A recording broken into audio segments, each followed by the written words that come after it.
കേരളത്തിന് ഇനി വനിതാ മുഖ്യമന്ത്രി വരുന്നത് പ്രിയങ്ക ഗാന്ധി തന്നെയോ?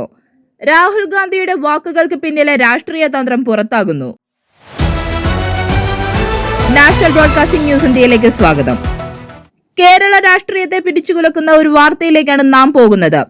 കേരളത്തിൽ ഒരു വനിതാ മുഖ്യമന്ത്രി ഉണ്ടാകണമെന്ന രാഹുൽ ഗാന്ധിയുടെ ആഗ്രഹം വെറുമൊരു വാക്കല്ല, മറിച്ച് കൃത്യമായ രാഷ്ട്രീയ ലക്ഷ്യത്തോടെയുള്ള നീക്കമാണെന്നാണ് സൂചനകൾ.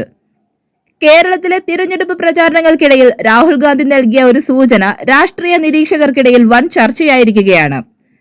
UDFൽ നിലവിൽ മുഖ്യമന്ത്രി പദത്തിലേക്ക് ഉയർത്തിക്കാട്ടാൻ പറ്റിയ കരുത്തുറ്റ ഒരു വനിതാ നേതാവില്ല എന്ന സത്യം നിലനിൽക്കെ ആരായിരിക്കും ആ വനിത എന്ന ചോദ്യത്തിന് ഒറ്റ ഉത്തരമേയുള്ളൂ, അത് പ്രിയങ്ക ഗാന്ധിയാണ്.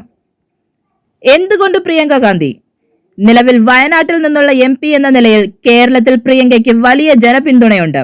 മാത്രമല്ല, കോൺഗ്രസിനുള്ളിലെ വിട്ടുമാറാത്ത ഗ്രൂപ്പ് പോരുകൾ അവസാനിപ്പിക്കാൻ ഹൈക്കമാൻഡിന്റെ കയ്യിലുള്ള ഏക മരുന്നും പ്രിയങ്കയാണ്. മുഖ്യമന്ത്രി കസേരയ്ക്ക് വേണ്ടി വടംവലി നടത്തുന്ന ഗ്രൂപ്പ് നേതാക്കളെ ഒതുക്കാനും പാർട്ടിയിൽ അച്ചടക്കം കൊണ്ടുവരാനും പ്രിയങ്കയുടെ വരവിലൂടെ സാധിക്കുമെന്ന് AICC കണക്കുകൂട്ടുന്നു. ഇതിന്റെ ഭാഗമായാണ് കേരളത്തിലെ MP ആരും നിയമസഭയിലേക്ക് മത്സരിക്കേണ്ട എന്ന കർശന നിർദ്ദേശം ഹൈക്കമാൻഡ് നൽകിയത്. പ്രമുഖരായ നേതാക്കളെ മുഖ്യമന്ത്രി സ്ഥാനത്തു നിന്ന് മാറ്റി നിർത്തി പ്രിയങ്കയ്ക്ക് വഴി സുഗമമാക്കുക എന്നതാണ് ഈ തന്ത്രത്തിന് പിന്നിലെ ലക്ഷ്യം. പ്രിയങ്ക വരികയാണെങ്കിൽ ഘടകകക്ഷികൾക്കും അത് സ്വീകാര്യമായിരിക്കും. കേരളത്തിന്റെ ചരിത്രത്തിൽ ഇന്നുവരെ ഒരു വനിതാ മുഖ്യമന്ത്രി ഉണ്ടായിട്ടില്ല. ആ ചരിത്രം തിരുത്തി കുറിക്കാൻ പ്രിയങ്ക ഗാന്ധിക്ക് എത്തുമോ? കേരളം അത് സ്വീകരിക്കുമോ? നിങ്ങളുടെ അഭിപ്രായങ്ങൾ താഴെ കമന്റ് ചെയ്യുക.